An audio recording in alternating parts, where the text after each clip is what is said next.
estamos nós para mais uma semana e para mais um Filho do Meio. Eu estou contente hoje porque trago-vos pela primeira vez na temporada do Filho, um rapaz. Acho que estava a fazer falta, acho que vocês já estavam a sentir falta também disso, e por isso eu ouvi as preces e cá está ele. Connosco hoje temos o Renato, que eu achei que fazia sentido conhecermos, porque apesar de ser eclético nos seus interesses, ele também o é nas suas atividades. Ele passou de dançarina a professor de dança de salão, de leitor a guionista, ele gosta de qualquer coisa e aplica-se e geralmente cria alguma coisa a partir daí. Nós conhecemos-nos na era da adolescência e eu quero saber tudo o que é que se passou a partir daí, por isso venham também connosco para uma boa conversa e conhecê-lo também. Olá, Renato, então, tudo bem? Olá, Bárbara, tudo bem? Muito obrigado pelo convite. De nada, obrigada. Tu por teres aceito, já não falávamos há imenso tempo e acho que ficaste um misto de lisonjeado / assustado com a situação. Sim, é uma grande responsabilidade ser o primeiro homem neste podcast. Espero representar bem o meu género. Não serás certamente o último, não é? O único, não é? Por não. Isso, esperemos que eles aceitem os meus convites. Que os homens não sejam tão envergonhados. Então vamos lá partir para a viagem que é a tua vida e perceber como é que isto foi. Nós, na altura, conhecemos-nos, penso eu que no 11º ano, não foi? Acho que sim. Eu acho que foi no 11º ano, na Arroio, que curiosamente estávamos na mesma turma, mas não com o mesmo fim, porque nós estávamos na turma comum do audiovisual, mas eu para fotografia e tu para cinema, por isso éramos raças diferentes, dentro da mesma jaula. Mas eu queria perceber primeiro contigo como é que foi o teu pré-Arroio, ou seja, como é que foi a tua tomada de decisão de que aquela era um caminho que tu querias tomar. Bom, eu percebi muito depressa que tinha um temperamento um bocadinho mais artístico, mas também era bom aluno e, portanto, como muitos bons alunos, fui parar a ciências. E isto foi ali na altura da crise 2008-2009, em que nós estávamos com aquele problema existencial de pensar no futuro, pensar no emprego, na empregabilidade, etc. Como ser artista, obviamente, não é bom para o emprego, eu decidi ir para ciências e demorei até ao final do 11º ano para perceber que a coisa não ia correr bem e, portanto, andei para trás 2 anos e, em vez de ir para o 12º ano de ciências como uma pessoa responsável, fui para a António Rui e entrei na António Rui no 10º ano e depois no ano seguinte conheci-te. É engraçado porque geralmente a mudança de curso acontece na faculdade, não é? O pessoal vai para um curso, depois lá percebe que não é bem isto e geralmente esse recuo de anos acontece mais na era da faculdade e é interessante teres ido para ciências porque nessa altura eu lembro-me que era o curso que dava para tudo, era o futuro. Se não sabias o que é que querias, vai para ciências porque ali tu vais desenrascar e vai ser um bom futuro, não é? Ciências era o curso, não sei se ainda é assim, mas ciência é o curso das pessoas sérias, dos bons alunos, das pessoas que podem fazer o que quiserem com a sua vida. E depois na hierarquia tinhas humanidades, letras, essas porcarias, e depois lá muito em baixo, depois do plâncton, não é? Tinhas a António Rui e os cursos artísticos. E eu fui um bocadinho com essa ideia, até fiz uns cursos psicotécnicos naquela ansiedade toda de perceber, oh meu Deus, o que é que eu vou fazer com a minha vida? E curiosamente o teste psicotécnico deu-me nível 0, portanto 0 tendência para artes e desporto e dança. Exatamente aquilo a que eu me dediquei nos anos seguintes. Sim. E é engraçado estás a falar disso, dos nichos de sucesso dessa faixa etária, porque a Arroio ainda é um pontinho mais pequeno, que existia o curso de artes, que era mais geral do que o curso de artes, porque o da Arroio é especializado, então ainda é mais pequenino, porque o de artes, eu lembro-me que tu tinhas, por exemplo, tinhas matemática. Eu no percurso que tive na Arroio, eu deixei de ter matemática, eu não tenho matemática desde o 9º ano. Por isso, é mesmo tipo a corda à volta do pescoço por completo. Não tens um plano B. Quando entras na António Arroio e te inscreves, a partir daí ou é ou não é. Exato. Não tens outra hipótese. Sim. E o que é que tu esperavas ao ir para António Arroio? Qual era assim as tuas motivações e as tuas expectativas? Eu sempre gostei de escrever e percebi muito depressa que escrita não dava dinheiro. E não havia uma maneira legítima, tipo, sei lá, escrever contos e romances e me pagarem para isso.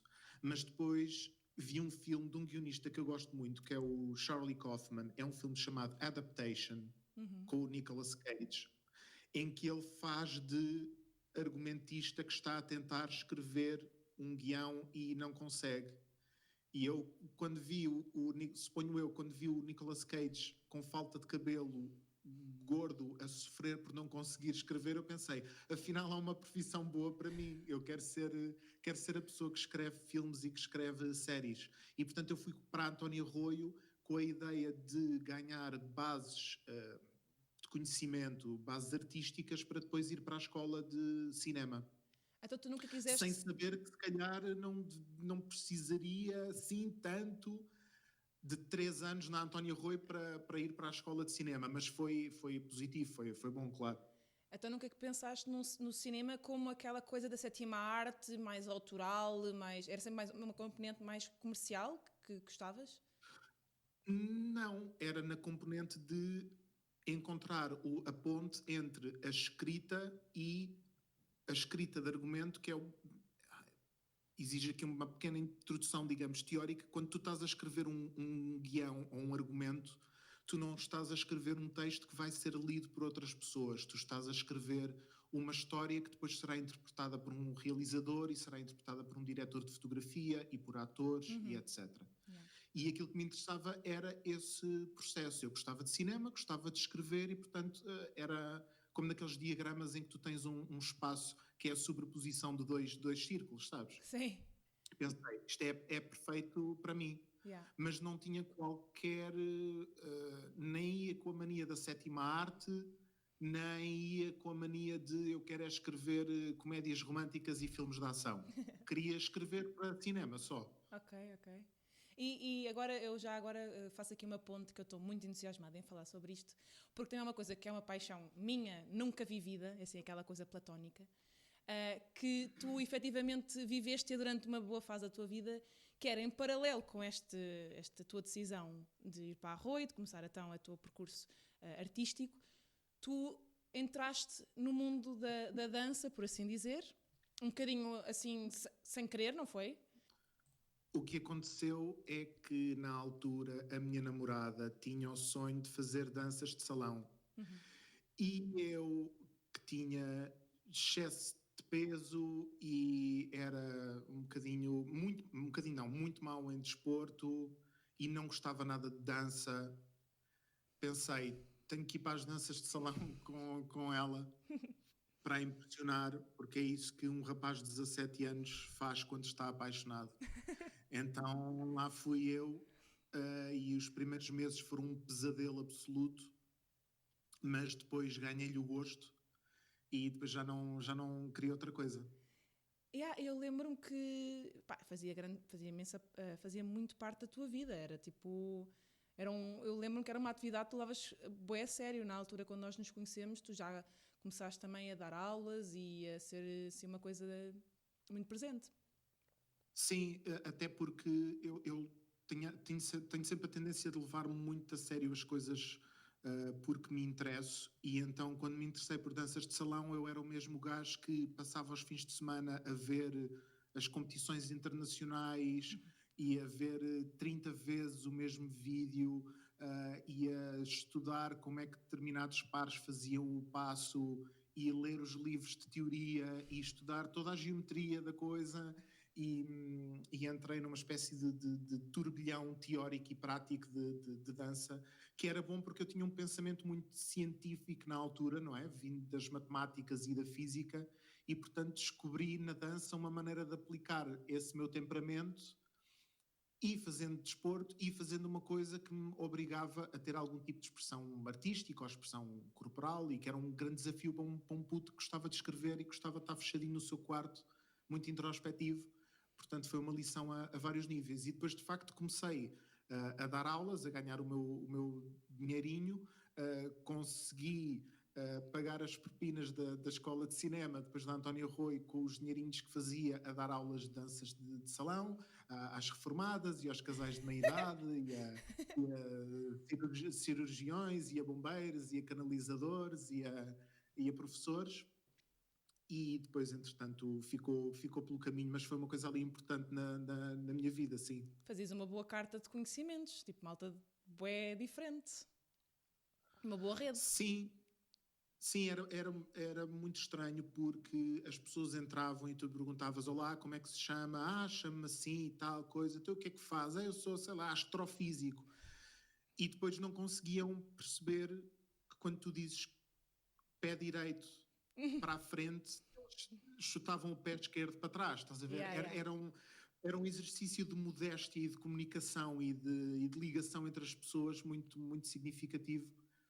E era sempre divertido teres um espaço em que juntas pessoas que vêm da sua semana com os seus stresses, e lá está, um é médico, o outro trabalha numa escola, o outro é mãe, stay-at-home mom, está lá com os filhos, e juntamos-nos todos ali, e com a ajuda de um estudante de cinema que acabou de chegar da Amadora às 5:30 da tarde, vamos todos aprender a dançar o chá-chá-chá. Foi divertido. Qual era a tua modalidade preferida, se é que tinhas?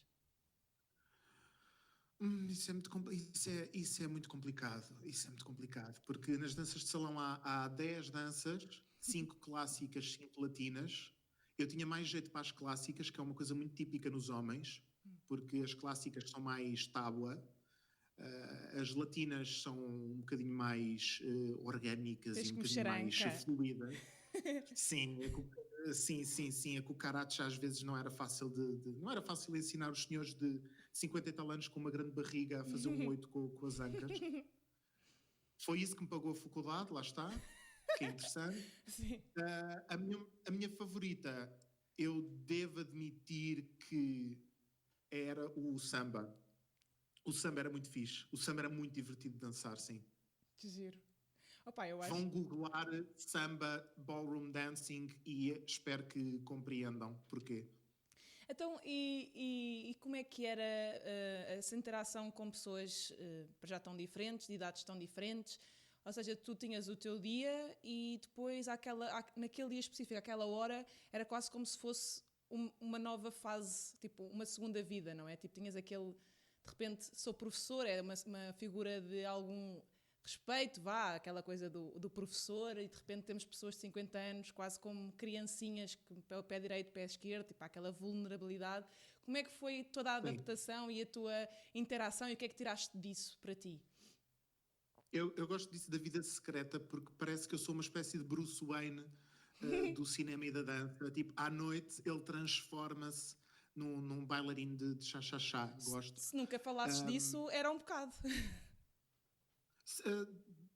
Sim, até porque estar na escola de cinema e fazer danças de salão não era a conjugação mais tradicional.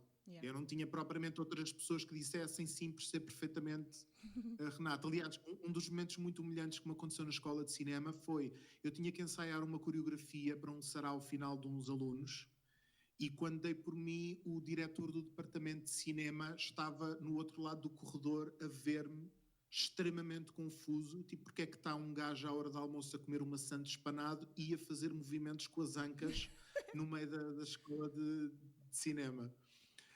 Até era relaxante, sabes, porque a escola de cinema era muito séria e intelectual e exigente à sua maneira, e depois tu tinhas, lá está, esse segundo mundo em que, ok, eu ia ganhar o meu dinheirinho, era como se fosse um part-time, era como se saísse para lá e fosse trabalhar para um restaurante, portanto eu levava aquilo a sério como profissão, mas por outro lado exigia estares em contacto com pessoas extremamente diferentes, e não era uma obrigação para elas lá estar, ou seja, eu não tinha aquela coisa terrível de, ok, eu vou para o meu part-time, mas ao menos toda a gente testa o part-time de igual medida e então estamos todos no mesmo barco. Eu tinha um bocado a responsabilidade de ser um mini líder para aquela tribo temporária que se gerava ali, Yeah. e tipo, olá pessoal, então vamos lá a isso, lembram-se da coreografia da última aula? E tu, na tua cabeça, estás tu exausto, quando chegar ainda tenho que escrever um ensaio sobre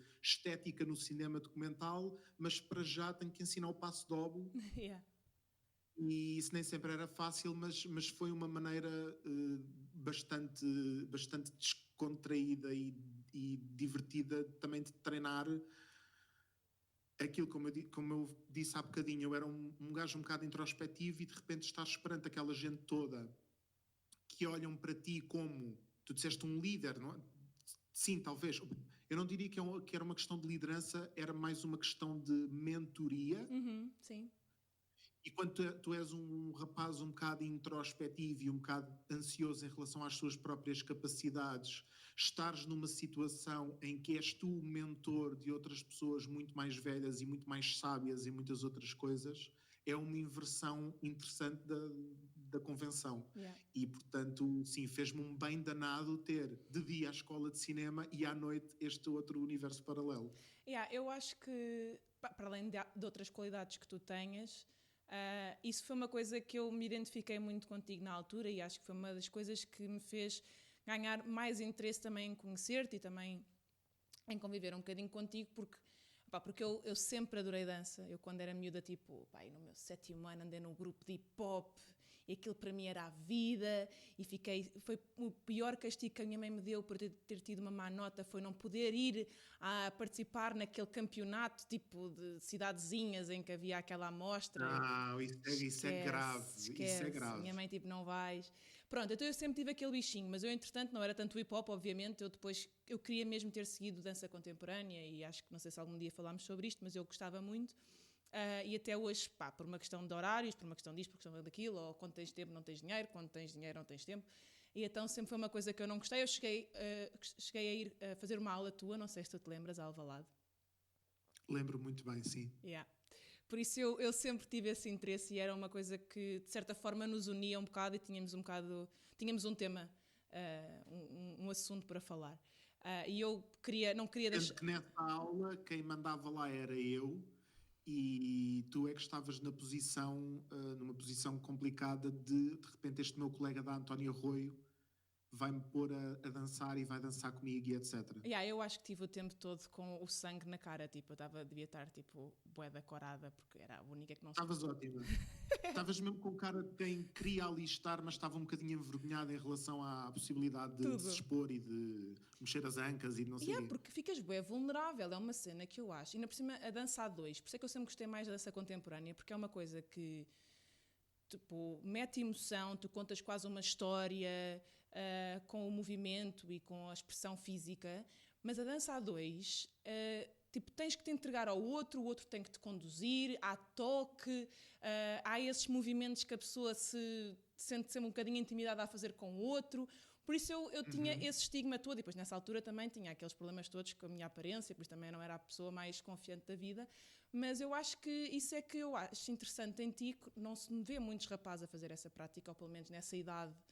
Eu não conheço muita gente que faça isso, e acho que até mesmo o part-time que sustenta a tua faculdade geralmente é o quê? Temos que estavas a dizer, um part-time num restaurante, numa lojinha, não costuma ser... olha, sou professor de danças de salão, não é uma coisa comum. Uma pergunta que eu te queria fazer: alguma vez, enquanto professor, que é sempre aquelas profissões, o professor, o médico, deram-te as prendinhas e os alunos fizeram-te aquelas coisinhas fofas, ou não? Ou não havia essa relação? Houve essa relação. Olha, eu lembro-me de uma situação muito gira, que foi numa altura em que eu ainda dava aulas com a tal pessoa com quem eu namorava quando fui para as danças de salão. Lembro-me perfeitamente que ela estava a estagiar em Évora, e eles fizeram todos uma vaquinha para, já não me lembro se era eu a ir visitar de caminhonete ou ela poder vir ao fim de semana visitar-nos de caminhonete também. Juntaram-se todos. Por acaso foi um momento giro. Às vezes a aula não era só aula, estás a ver? Às vezes muito da aula era, então, como é que foi a sua semana? Yeah. e falar e descontrair um bocadinho e saber equilibrar as coisas. Mas sim, mas a relação com as pessoas era muito, especialmente com as pessoas que tinham filhos, muitas deles tinham filhos com uma idade parecida com a minha, Yeah. e isso era muito giro, sim. Cria-se esses laços, não é? Eu acho que quando há esse tipo de atividades, tipo, ou ser professor, ou estar num, sei lá, num lar, ou é assim com essas pessoas, não digo tão velhas, mas assim com uma pessoa que já tem alguma maturidade, eu acho que se criam umas relações mais, tipo, puras e calorosas. E acho que as pessoas acabam por te acolher de maneira diferente e as relações são mais, tipo, família. E eu acho isso bem bonito. E foi isso que tu disseste há bocadinho da vulnerabilidade. Uma das coisas mais difíceis quando estás a ensinar ou a aprender dança no geral, mas danças de salão também, é se calhar teres que fazer certos movimentos com o corpo ao estares em contacto com as outras pessoas, ou só a possibilidade de falhar, de tentares fazer um passo. E ainda por cima não é falhar intelectualmente ou dizer um disparate. Falhar é escorregar ou tropeçar ou parecer ridículo. E, portanto, era uma lição constante de, pá, não há problema. Yeah. Não há problema tu pareceres um peru esquizofrénico se ao fazeres isso 100 vezes vais chegar a uma altura em que já fazes aquilo bem. Yeah, yeah. E muitas vezes com alunos que tinham esse tipo de ansiedade e esse tipo de dificuldade, era um trabalho às vezes de vários meses de os convencer a falhar alegremente e falhar, mas bem, estás a ver? A confiar, não é?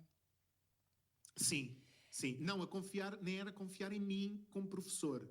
Era confiar neles. Confiar se você insistir nisto, e depois aí tinhas eu lembro-me perfeitamente de uma tipa que era cardiologista, uma das maiores cardiologistas portuguesas, vir no final de uma aula dizer: Renato, muito obrigado, não sei o quê, consegui finalmente fazer, sei lá, o passo base de chá-chá-chá. Estás a ver que é uma coisa que tu nunca pensarias, a discrepância entre as duas coisas, mas sim, era uma lição constante. Não sei, diz-me tu, também tiveste uma aula, passaste por essa experiência, também podes falar nisso com propriedade. Opa, eu vim de lá super contente porque eu lembro-me de tu dizeres que eu apanhei os passos com rapidez e que me safei bem. Sim. E eu aí tive a confirmação. Eu passei ao lado de uma carreira. Eu acho... eu acho... Eu não te disse isso naquele dia, mas eu senti... Tenho aqui alguém com potencial internacional a um nível que eu nunca vi. Óbvio. Sim. Eu não queria era que o teu ego ficasse tão inchado e por isso não te disse na altura, mas sem dúvida. Eu acho que sim. Eu acho que... Pá, eu sou boa em muita coisa e aquilo era só mais uma. Eu acho que sai naturalmente... Não, mas eu lembro-me, tu eras uma daquelas alunas que era fácil de ensinar os passos. Eu precisava era que tu tivesses à vontade... com isso. Mas eu acho que também foi uma fase tramada. Pá. Esses anos eram tramados para mim. Mas pronto, já está tudo melhor. Mas é uma coisa que eu não podia, ou seja, eu não podia ensinar, tinha que vir de ti. Né? Sim. Acho que... Portanto, o meu papel no fundo era dar-te, era pôr-te a fazer as coisas de determinada maneira que eu sabia, era criar as circunstâncias certas para a pessoa ganhar esse à vontade, porque de resto tinha que vir da própria pessoa, não podia ser, tu não consegues forçar alguém a ser sexy ou ser descontraído ou fazer qualquer dessas coisas. Fazias o ambiente seguro para... Tentava.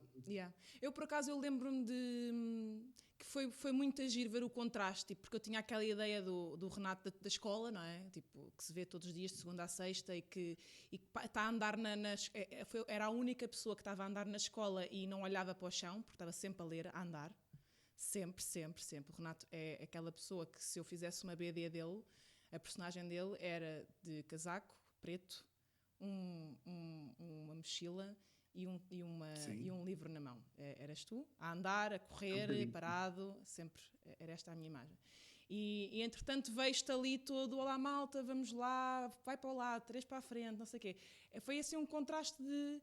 E é aí que eu comecei também a perceber, não contigo, mas também contigo, que as pessoas são muitas coisas. E e que é bom conhecermos as pessoas para lá, porque eu não sei se tiveste mais algum colega que entretanto fosse contigo ver esse teu lado, mas eu de certa forma eu gosto, e não faço isto com todas as pessoas, obviamente, tipo, faço quando me apetece, mas eu gosto de ver as várias camadas das pessoas e neste caso agora também ouvi-las.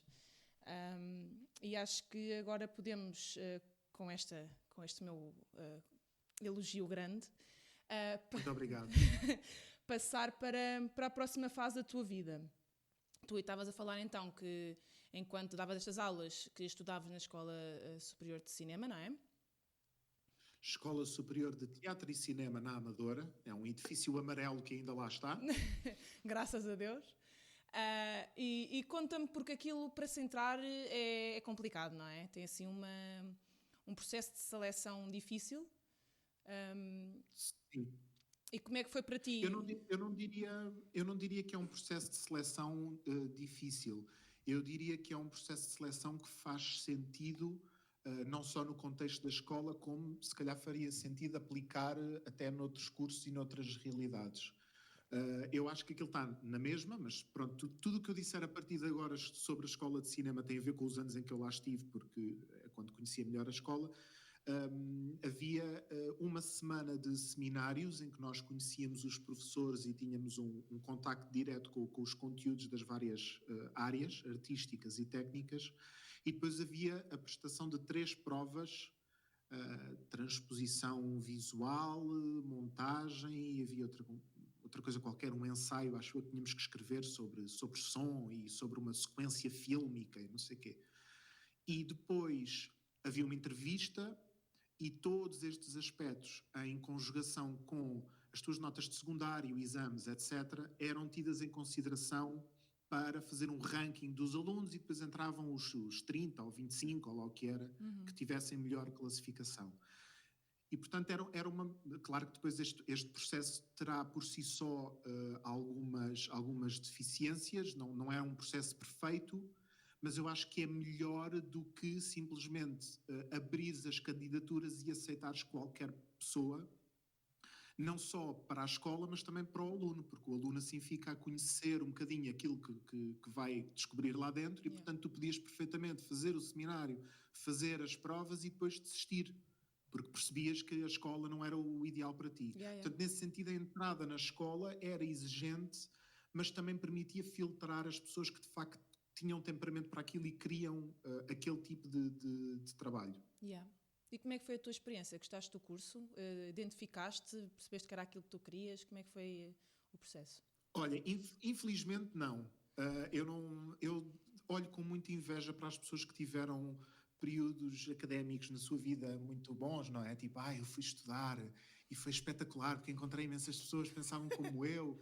A faculdade é aquele espaço, aquela bolha em que tu descobres outras pessoas esquisitas como tu, sabes? Tipo, fora da faculdade é onde está a vida normal, e depois nós todos concordamos que damos 3 anos aqui às pessoas para elas estarem naquela bolhinha protegida em que leem e descobrem e cometem erros e fazem diretas e apanham bedeiras e conhecem outras pessoas. Na escola de cinema, eu como não me identifiquei muito com a escola em si, com a maneira de pensar e com o tipo de filmes que queriam fazer, e com a estética e com a ideologia da escola, não tive uma experiência assim muito positiva. Mas isso, o problema se calhar é não só a escola que não está tão aberta para a diferença, como também eu próprio não era o aluno perfeito para aquela escola. Acho que é uma conjugação das duas coisas. Mas deu para crescer e deu para tirar o que era preciso? Retiraste o que era preciso para ti? Consegui arranjar maneira de retirar coisas que fossem importantes para mim. Sim, acho que toda a gente passa por isso nos seus cursos, não é?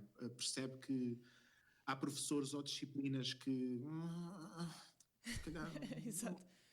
E há professores que são muito bons e há professores que são espetaculares, mas os conteúdos em si não te interessam, mas tu até passas a gostar daquilo por causa dos professores, e depois há o oposto. Nesse caso, olha, o que eu retirei principalmente da escola foi alguns colegas, e também eu conheci lá tive aulas com ele, com o Artur Ribeiro, que agora é meu colega e meu amigo, e a quem pedi um estágio naquilo que era a primeira novela dele, da TVI. Fui lá, olá professor Artur, eu queria saber se precisava de uma pessoa para fazer o estágio e tal. Uma amiga minha, a Sara, já estava a estagiar com ele, portanto eu achava que não tinha muitas hipóteses. Mas ele disse sim, bora, vamos a isso. E pôs-me logo a escrever, que foi fantástico. Portanto, o terceiro ano da escola de cinema foi, pelo menos o final, passado a trair profundamente os valores daquela escola, porque eu estava nas aulas de estética ou de sistemas de produção a escrever episódios do Belmonte para passar na TVI à noite. Foi muito engraçado. Foi o meu período revolucionário. Mas sentias-te bem? Era uma cena que tu gostavas de fazer, não era um fardai ou uma novela, tipo, não, fazias com agrado. Não, é assim, eu vi aquilo de duas perspectivas, como primeiro precisava do estágio, depois gostava do professor, simpatizava com ele porque tinha tido uma cadeira sobre escrita de séries televisivas e percebi muito rapidamente que me interessava mais o aspecto de escrita para televisão do que propriamente para cinema. E depois, à medida que começava a escrever e que ia aprendendo, descobri que estava... lá está um bocadinho a inversão daquilo que seria tradicional. Eu estava numa escola extremamente liberal e artística e aquilo que me libertou criativamente para a escrita foi fazer um produto meramente comercial para passar na TVI. E que me ensinou as virtudes de simplesmente todos os dias ter que escrever X horas, X páginas, e eu escrevi mais nesse estágio de 3 meses do que se calhar em 3 anos na escola de cinema. E isso foi muito importante, isso foi essencial, acho eu. Então foi uma boa experiência. Não te sentias nervoso de obrigatoriamente teres que fazer X páginas e tipo, nem sempre tinhas ideias ou tinhas sempre ideias, tipo, isso era fácil para ti? Tipo, eu acho que ficava nervosa. As primeiras 2 semanas foram um terror absoluto, porque eu desenrasquei-me no primeiro e no segundo episódio e depois pensei, ok, cheguei ao fim, agora... Um bocado aquela coisa do síndrome do impostor, sabes? Pronto, agora toda a gente na equipa vai perceber que eu na verdade não percebo nada disto, eu não tenho capacidades e vou ser o idiota que vai mandar abaixo o estágio e que nunca vai trabalhar na sua vida. Mas a novela também me ensinou as virtudes de não pensar no aspecto da inspiração, pensar nas virtudes de sento-me, escrevo, vejo o que é que sai e a inspiração vem daí. A inspiração vem do trabalho já feito e não da página vazia. E isso foi absolutamente libertador para mim, porque eu estava numa escola em que era uma... tu querias escrever um parágrafo num guião e tinhas que fazer quase um ensaio freudiano, metafísico, sobre a temática e sobre o Pasolini e não sei o quê. E de repente eu tinha ali uma situação em que era só escrever, simplesmente. Foi do caraças, foi muito bom. Agora, então, isto eu também queria falar contigo e falei-te disto antes de começarmos a gravar, que era, nós nunca ouvimos os guionistas, ou por outra, ouvimos geralmente guionistas quando é relacionado com o humor, mas assim quando é produtos de ficção ou assim, novelas, filmes, geralmente é mais o realizador que vão buscar, ou esse tipo de identidades. O guionista nunca se ouviu muito. E eu interessava-me, até gostava também de falar contigo um bocadinho sobre isto, que era o processo de escrever uma novela. Isso não é feito nem por uma pessoa, nem por duas, não é? Vocês são uma equipa. E como é que é basicamente o processo? Tu o que é que fazias? Tu não escrevias a história, tu escrevias o dia-a-dia dos episódios, como é que era?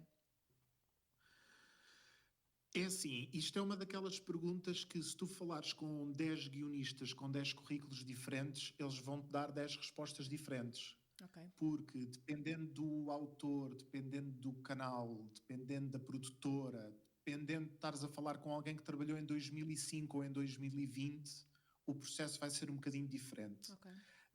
Na minha experiência, e pronto, posso dizer no geral, aquilo que acontece é, tu tens um conjunto de 5, 6, 7 pessoas que tem que produzir um episódio, portanto, cerca de 50 páginas por dia, 5, 6 dias por semana.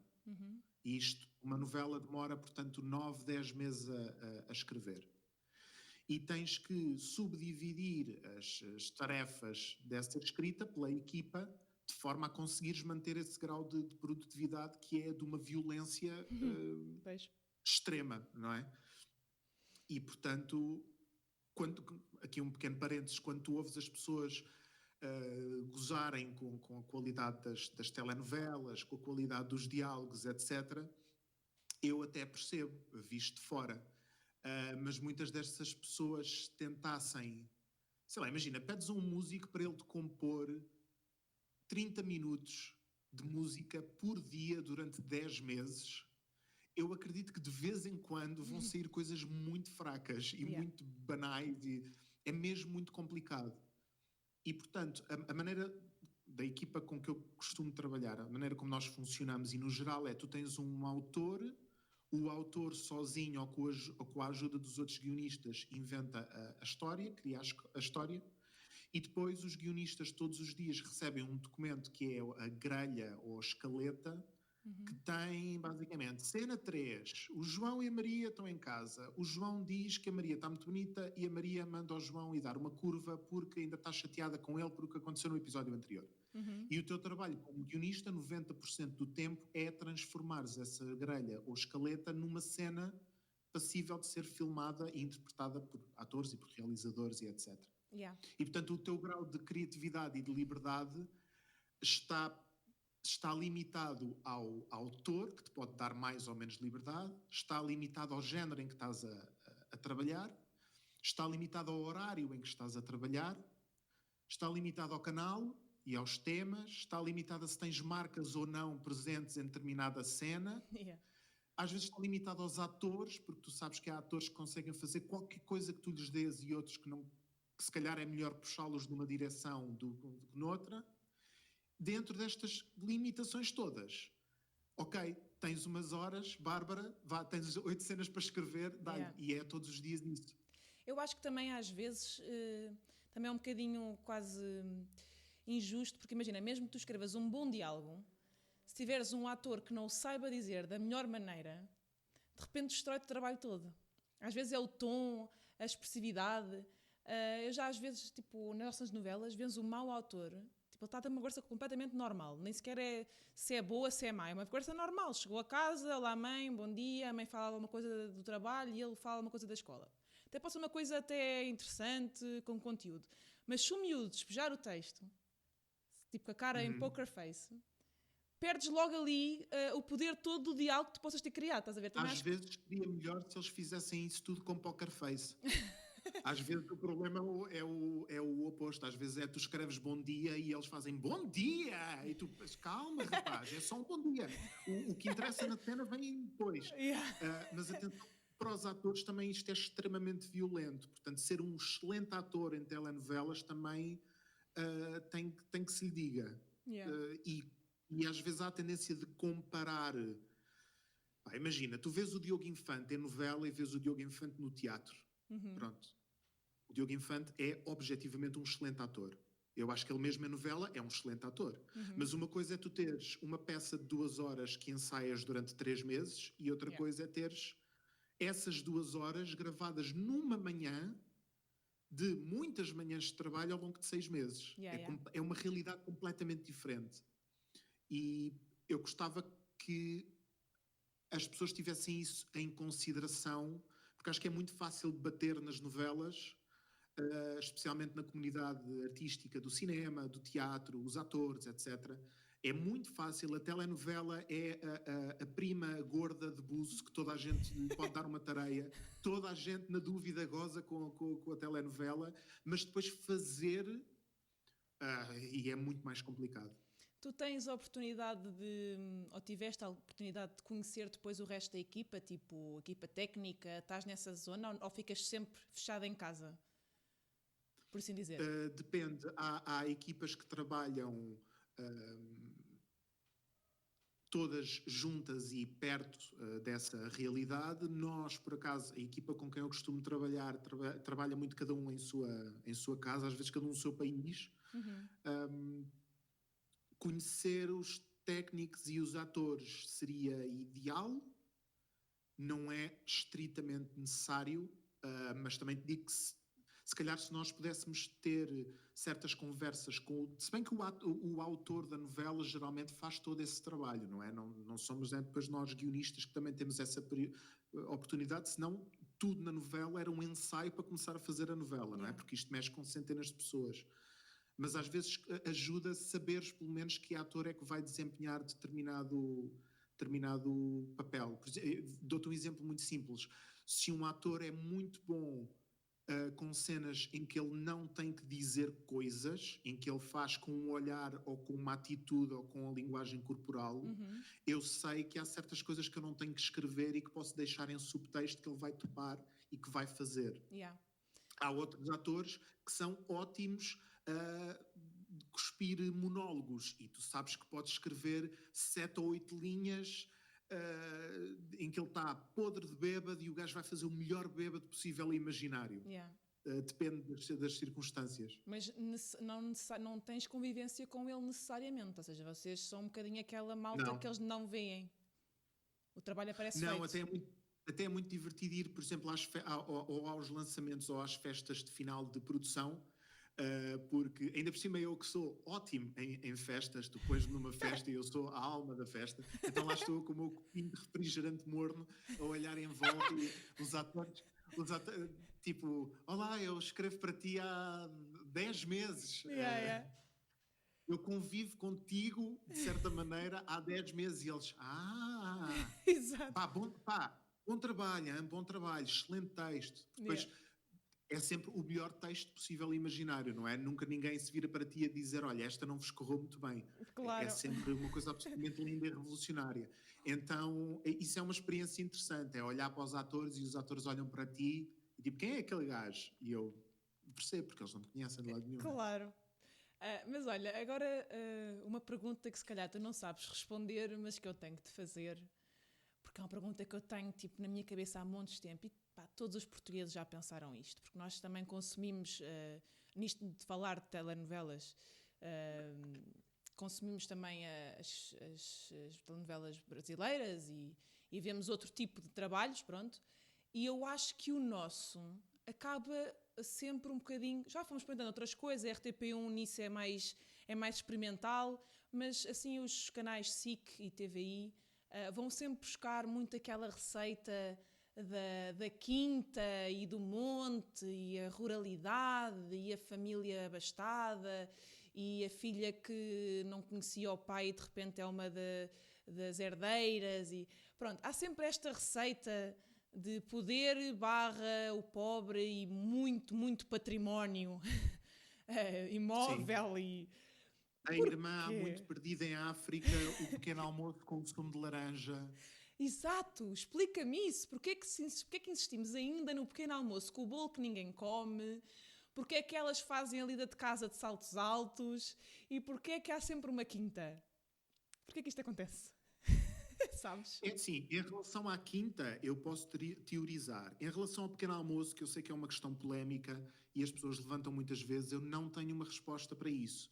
Porque, ao contrário do que as pessoas podem pensar, eu não escrevo nunca num guião, por favor, produção, o pequeno almoço tem que ter um sumo de laranja. Portanto, isso são convenções que me ultrapassam. Agora, é verdade que há certos tipos de histórias e de personagens e de lugares que são muito utilizados em novela. Eu acho que há dois aspectos aí. Um bocadinho mais profundo e outro um bocadinho mais superficial. O superficial é se tu tens um produto como as telenovelas em Portugal que funciona, ou seja, o mercado de ficção televisiva é quase todo telenovelas, tu tentas mexer o menos possível e continua a funcionar o dramalhão da rapariga pobre que se vai vingar da madrasta má, etc. Isso, Podíamos até entrar por coisas junguianas e dizer que isso são histórias que nós andamos a contar uns aos outros há milhares de anos e que, portanto, continuarão sempre a funcionar, porque sempre funcionaram e porque vão ao encontro de certas ansiedades e de certas ideias e padrões cognitivos que nós temos e, portanto, tu vês uma história daquelas e imediatamente percebes, e imediatamente simpatizas, etc. Portanto, tem esse aspecto comercial. Mas a telenovela tem outro problema, que é a telenovela é uma maratona. E, portanto, vamos imaginar que tu estás a estruturar, a escrever uma sinopse para uma telenovela e tu precisas de gerar história para 200 e tal horas de ficção. A gente depois pode discutir se 200 e tal horas de ficção é ideal ou não. Eu, por exemplo, acho que as novelas deviam ser muito mais curtas, mas isso seria toda outra conversa. Convém de criar situações dramáticas que gerem história. Yeah. E, portanto, se tu tentares fazer uma novela com situações cotidianas, tipo, tive um furo no carro, isso resolve-se em meio dia de escrita. Ou seja, tu não é muito difícil, sem teres uma vingança, um amor proibido, sem teres aquelas histórias típicas que depois tu podes subdividir em histórias mais pequeninas que vão alimentando a narrativa, é muito difícil convenceres as pessoas a verem aquela história, e é muito difícil do ponto de vista só de escrita, de inventar. Tipo, vamos fazer uma série ou uma telenovela tipo Seinfeld em que nada acontece. Pronto, e agora tens que escrever 250 páginas em que nada acontece por semana. É muito complicado. Agora, só para terminar, eu acho que é muito importante que as pessoas percebam, quer dizer, que as pessoas percebam, é a minha opinião, a telenovela não é um género narrativo. A telenovela é um género comercial, de distribuição e de produção, mas a telenovela não tem que ser, como tu dizes, a quinta, a empresa, não é? O presidente da junta corrupto, a jornalista intrépida, não tem que ser sempre isso. Por acaso tem vindo a acontecer. Os brasileiros já estão a fugir um bocadinho mais desses arquétipos e fazem produtos que nós dizemos daquela maneira um bocadinho cómica, que é, isto é uma novela tão boa que parece uma série. Sendo que depois as séries, quando as séries são muito boas, parecem cinema. Eu não sei o que é que o cinema, quando é muito bom, se parece.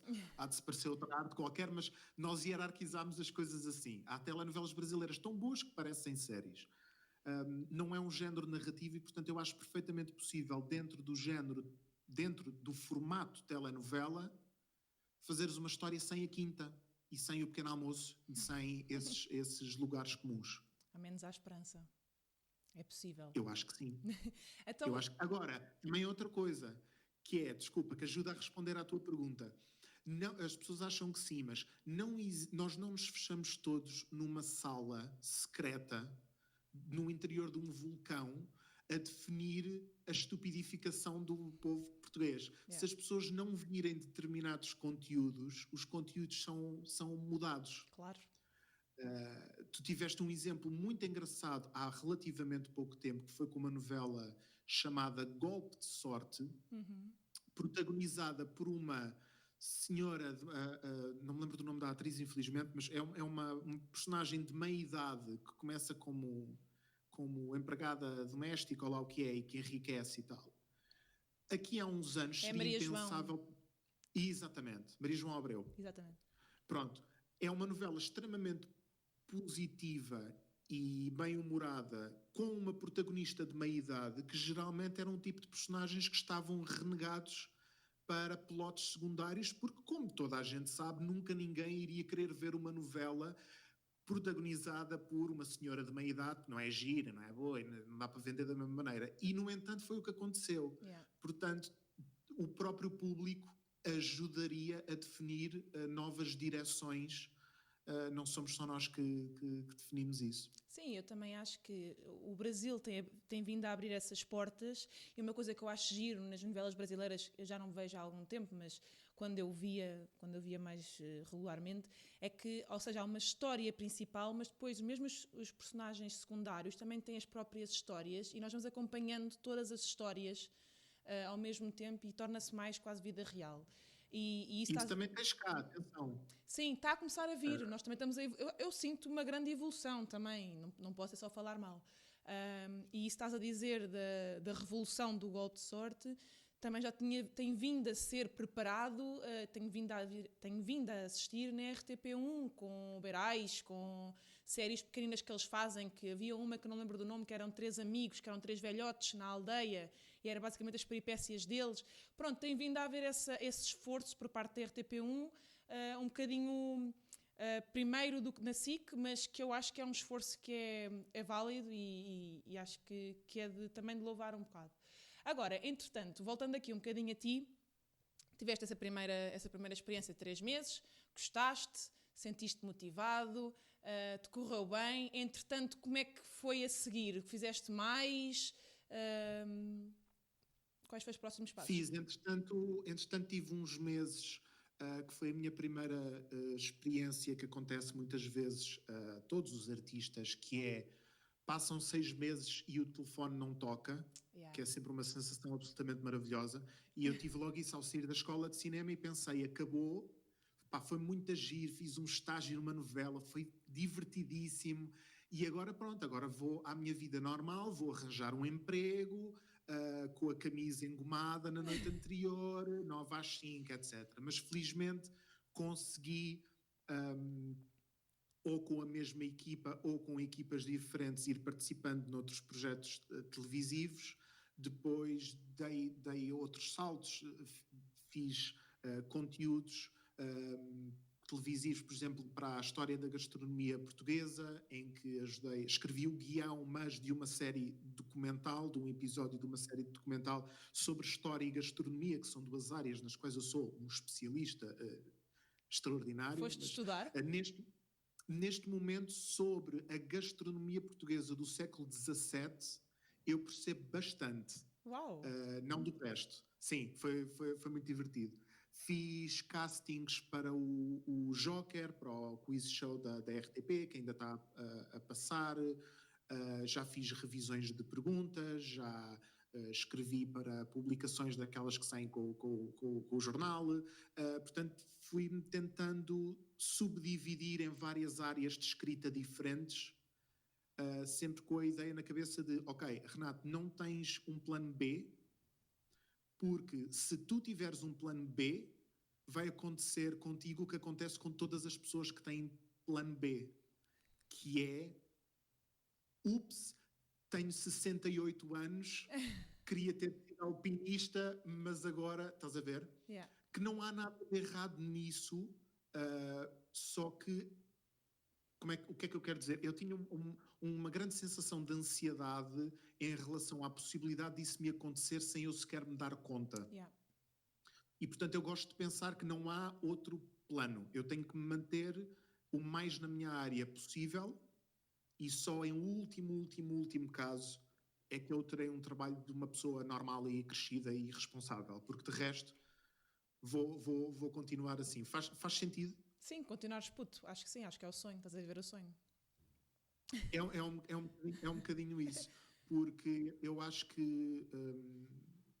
sei lá, acho que é muito fácil, pelo menos para mim, para o meu temperamento, eu pensar assim, ok, eu agora tenho o meu dinheirinho, agora consigo ir à FNAC comprar os meus livros, consigo ir ao cinema, pá, estou estável, estás a ver? Para mim a estabilidade e a rotina são importantes, então estou bem, mas depois o resto vai sempre ficando para segundo plano. Na tua profissão, há a componente de instabilidade, como estavas a falar, de não te ligarem durante 6 meses, ou seja, a única solução é o regime freelancer ou existe estúdios ou, não sei, empresas que têm contratados, tipo, fidelizados? Isso existe? Eu não faço ideia. Dependendo do contexto. Há produtoras que têm guionistas no seu payroll, digamos, que têm como funcionários. Eu gosto do regime freelancer porque permite-me uma liberdade, permite-me, se calhar, daqui a uns tempos, se calhar já não, mas daqui a uns tempos poder dizer que não a coisas. Estás a ver?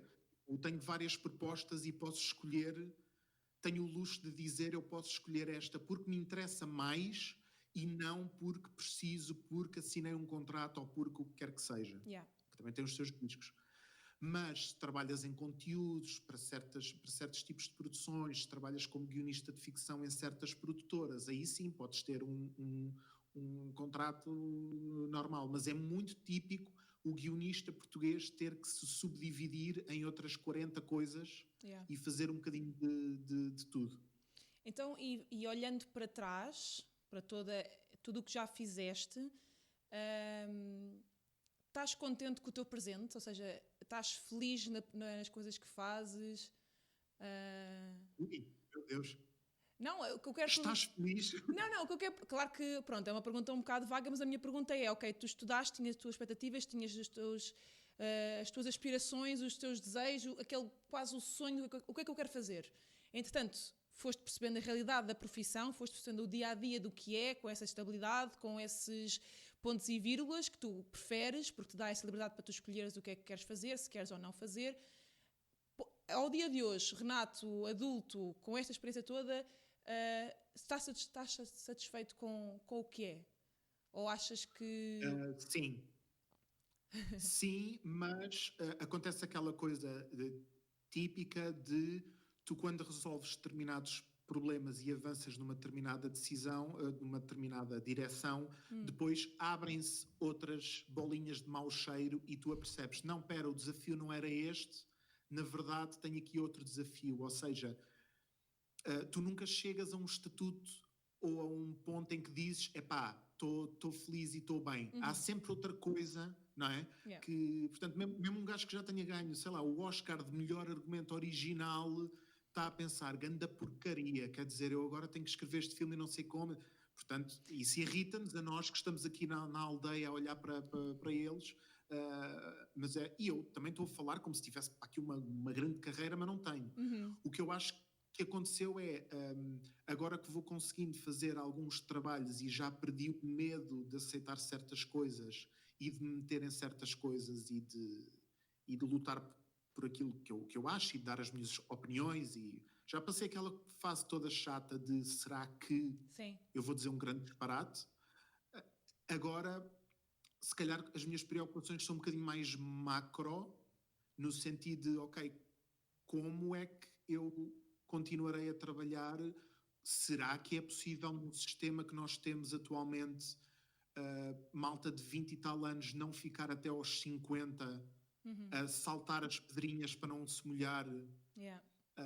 Será que há uma rampa, algures, um bocadinho mais íngreme? Ou não? Ou é isto? Ou vamos simplesmente ter que esperar que certas pessoas caiam para o lado de velhice para depois a próxima geração poder a seguir, que é para depois dar espaço à seguinte, etc. E, portanto, eu acho que as minhas ansiedades estão mais nesse campo agora do que propriamente será que eu vou ser capaz de entregar X episódios ou fazer ou acontecer. Mas até agora não tiveste um grande período sem trabalho. Conseguiste ir sempre... Define grande período. Há bocadinho falaste de 6 meses, mas também ainda eras muito no início. Mas agora que estás a trabalhar... Não, já tive mais. E foi fácil para ti gerir isso? Não, mas vou fazendo como a formiguinha. Eu não... Opa, eu sou uma seca. Eu não saio à noite, eu não viajo, eu não tenho uma máquina Nespresso, eu não faço nada das coisas que consomem muito dinheiro à maior parte das pessoas. Mas não fazes porque não queres, portanto, ou porque não tens o dinheiro? Não, porque mesmo que tenha o dinheiro, não... Vais comprar não livros. Para ir. Não, eu andava com um chasso que teve que ir mesmo para abater antes de comprar um carro, a sério, porque não estava... Epá, não me apetecia estar gastado, nem que fosse 1000 e qualquer coisa euros no carro mesmo que os tivesse. Preferi ir à FNAC, comprar 7 ou 8 livros e 7 ou 8 filmes, estás a ver? Yeah. Os meus objetivos são um bocadinho diferentes. Mas tens mesmo que... Eu acho que isso não é um fenómeno só dos guionistas, acho que é um fenómeno geracional de... Ninguém na nossa geração está a pensar, cheguei, agora posso planificar os filhos, a decoração da casa. Não, É verdade. Este mês consigo comprar uma estante e pôr de parte 10 euros para depois no verão, se calhar, ir visitar a minha amiga que emigrou em Londres.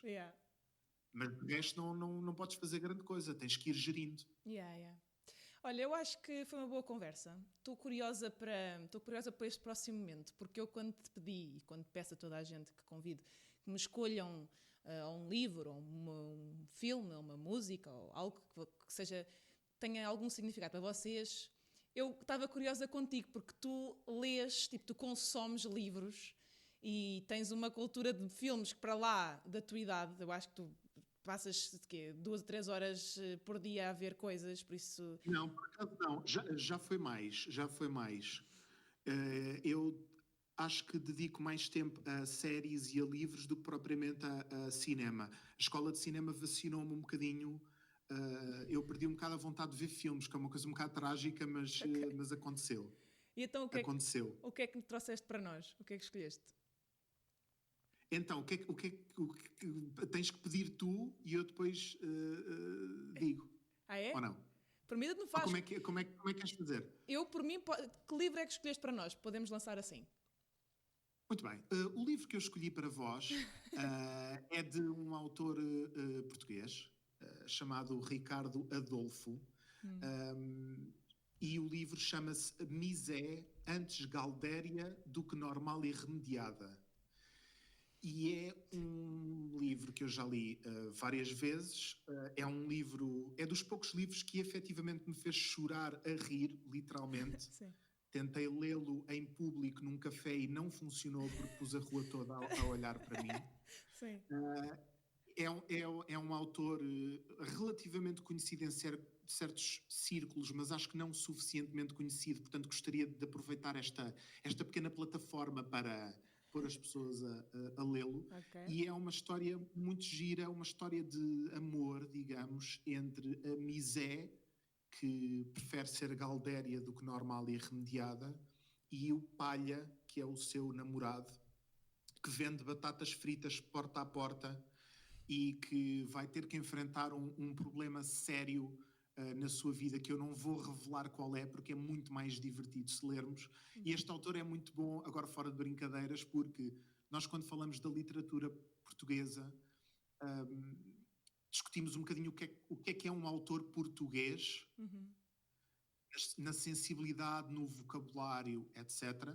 E eu tenho a sensação que o autor que melhor captou um certo tipo de Portugalidade, de certas zonas do país, de certas maneiras de falar, de certos padrões de comportamento, foi este autor, o Ricardo Adolfo. Os diálogos dele têm erros ortográficos, têm expressões idiomáticas populares, têm asneiras, tem tudo e mais alguma coisa, mas acho que quem lê isto pensa, eu sinto que tive contacto com o país real, Yeah. mas em formato romance trágico-cómico, estás a ver? Ok, Portanto, ok. fica a recomendação. Boa, boa. Então, e de filmes? Olha, de filmes vou fazer batota, Então, não vou escolher um filme, vou escolher uma série, pode ser? pode ser, canta lá. Porque tu, quando me falaste nisto, podia ser alguma coisa que tivesse sido importante para nós. Yeah. E eu gostaria de sugerir aos nossos ouvintes uma série da Netflix chamada The Away, portanto T-H-E espaço O-A, The Away. Uhum. É uma série praticamente desconhecida, pelo menos no meu círculo de amigos e conhecidos, as únicas pessoas que viram o The Away é porque eu lhes disse larga tudo o que estás a fazer e vai ver o The Away. É uma série que, se eu começar a descrever, vou estragá-la completamente, mas basicamente é a história de uma rapariga que é cega, que desaparece e anos depois regressa com a visão recuperada, e há todo um mistério do que é que lhe aconteceu durante esses 7 anos, e ela reúne um grupo de 5 pessoas lá da escola do seu bairro e senta-se a contar a história daquilo que lhe aconteceu e precisa de pedir ajuda a essas 5 pessoas para uma coisa muito importante. E não vou contar mais, porque quem conhecer a série percebe porque é que eu não estou a contar mais. Ok. Recomendo a todos. E foi uma série que me fez pensar, uau, em televisão e no formato série dá para fazer coisas para lá de qualquer género, para lá de qualquer expectativa, para lá de qualquer forma correta de contar uma história. O The OA fez isso para mim e é uma série, infelizmente, muito invisível e muito pouco conhecida. Muito bem, eu acho que ficamos por aqui. Pronto, malta, olha, espero que tenham gostado, espero ver-vos no próximo episódio. Tenham uma ótima semana e até ao próximo. Tchau, tchau!